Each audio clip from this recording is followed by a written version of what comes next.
मेरे प्यारे देशवासियों, नमस्कार।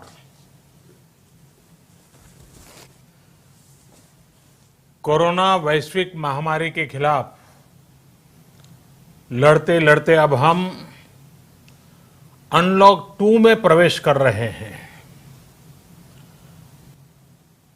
और हम उस मौसम में भी प्रवेश कर रहे हैं जहां सर्दी, जुकाम, खांसी, बुखार, ये सारे न जाने क्या क्या होता है, ये मामले बढ़ जाते हैं।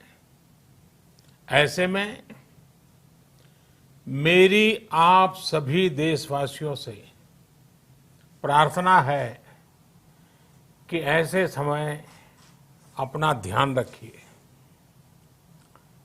साथियों, ये बात सही है कि अगर कोरोना से होने वाली मृत्यु दर को देखें तो दुनिया के अनेक देशों की तुलना में भारत संभली हुई स्थिति में है। समय पर किए गए लॉकडाउन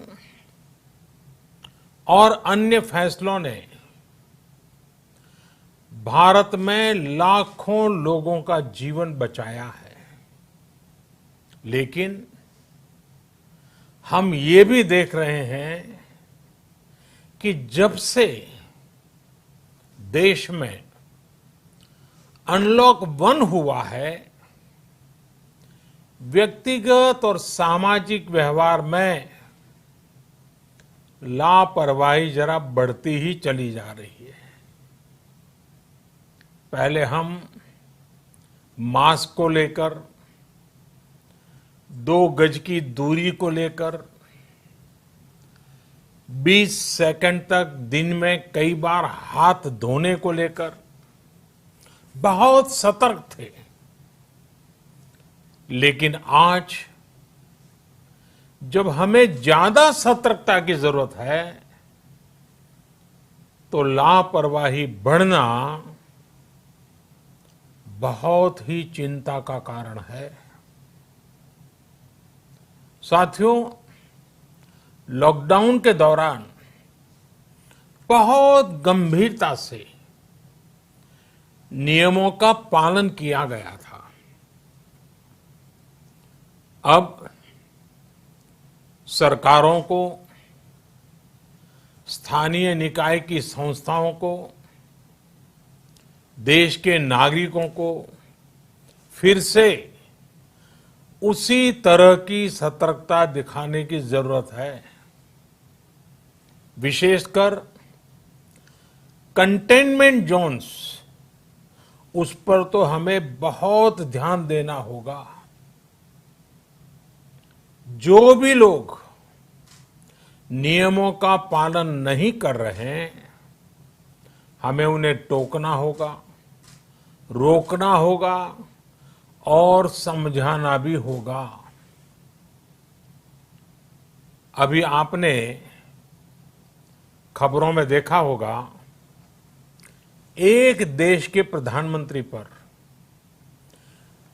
13,000 रुपये का जुर्माना इसलिए लग गया क्योंकि वो सार्वजनिक स्थल पर मास्क पहने बिना गए थे। भारत में भी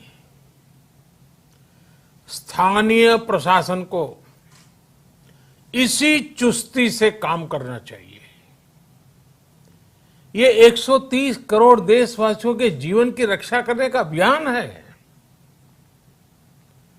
भारत में गांव का प्रधान हो या देश का प्रधानमंत्री, कोई भी नियमों से ऊपर नहीं है। साथियों, लॉकडाउन के दौरान देश की सर्वोच्च प्राथमिकता रही ऐसी स्थिति न आए कि किसी गरीब के घर में चूल्हा न जले।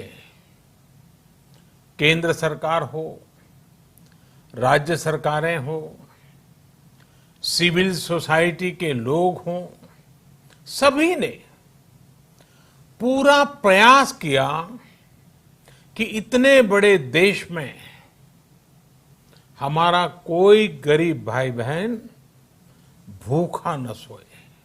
देश हो या व्यक्ति, समय पर फैसले लेने से, संवेदनशीलता से फैसले लेने से किसी भी संकट का मुकाबला करने की शक्ति अनेक गुना बढ़ जाती है। इसलिए लॉकडाउन होते ही सरकार प्रधानमंत्री गरीब कल्याण योजना लेकर आई। इस योजना के तहत गरीबों के लिए 2.25 लाख करोड़ रुपए का पैकेज दिया गया। साथियों, बीते 3 महीनों में 20 करोड़ गरीब परिवारों के जनधन खातों में सीधे 31,000 करोड़ रुपया जमा करवाए गए हैं। इस दौरान 9 करोड़ से अधिक किसानों के बैंक खातों में 18,000 करोड़ रुपए जमा हुए हैं।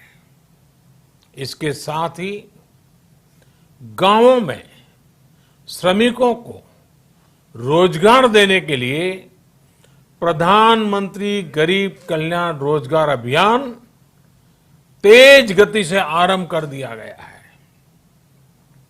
इस पर सरकार 50,000 करोड़ रुपए खर्च कर रही है। लेकिन साथियों, एक और बड़ी बात है जिसने दुनिया को भी हैरान किया है, आश्चर्य में डुबो दिया है। वो ये कि कोरोना से लड़ते हुए भारत में 80 करोड़ से ज्यादा लोगों को 3 महीने का राशन, यानी परिवार के हर सदस्य को 5 किलो गेहूं या चावल मुफ्त दिया गया। इसके अतिरिक्त प्रति परिवार हर महीने 1 किलो दाल भी मुफ्त दी गई। यानी एक तरह से देखें तो अमेरिका की कुल जनसंख्या से 2.5 गुना अधिक लोगों को, ब्रिटेन की जनसंख्या से 12 गुना अधिक लोगों को और यूरोपियन यूनियन की आबादी से लगभग 2 गुने से ज्यादा लोगों को हमारी सरकार ने मुफ्त अनाज दिया है। साथियों, आज मैं इसी से जुड़ी एक महत्वपूर्ण घोषणा करने जा रहा हूं। साथियों, हमारे यहां वर्षा ऋतु के दौरान और उसके बाद मुख्य तौर पर कृषि क्षेत्र में, एग्रीकल्चर सेक्टर में ही ज्यादा काम होता है। अन्य दूसरे सेक्टरों में थोड़ी सुस्ती रहती है। जुलाई से धीरे धीरे त्योहारों का भी माहौल बनने लगता है। अब आप देखिए, अभी 5 जुलाई को गुरु पूर्णिमा है, फिर सावन शुरू हो रहा है, फिर 15 अगस्त आएगी, रक्षाबंधन आएगा, कृष्ण जन्माष्टमी आएगी, गणेश चतुर्थी आएगी, ओणम होगा और आगे जाएं तो काटी बिहू है, नवरात्रि है, दुर्गा पूजा है, दशहरा है, दीपावली है, छठी मैया की पूजा है। त्योहारों का ये समय जरूरतें भी बढ़ाता है, खर्च भी बढ़ाता है। इन सभी बातों को ध्यान में रखते हुए ये फैसला लिया गया है कि प्रधानमंत्री गरीब कल्याण अन्न योजना का विस्तार अब दिवाली और छठ पूजा तक, यानी नवंबर महीने के आखिर तक कर दिया जाएगा। यानी 80 करोड़ लोगों को मुफ्त अनाज देने वाली ये योजना अब जुलाई, अगस्त, सितंबर, अक्टूबर, नवंबर में भी लागू रहेगी। सरकार द्वारा इन 5 महीनों के लिए 80 करोड़ से ज्यादा गरीब भाई बहनों को हर महीने परिवार के हर सदस्य को 5 किलो गेहूं या 5 किलो चावल मुफ्त मुहैया कराया जाएगा।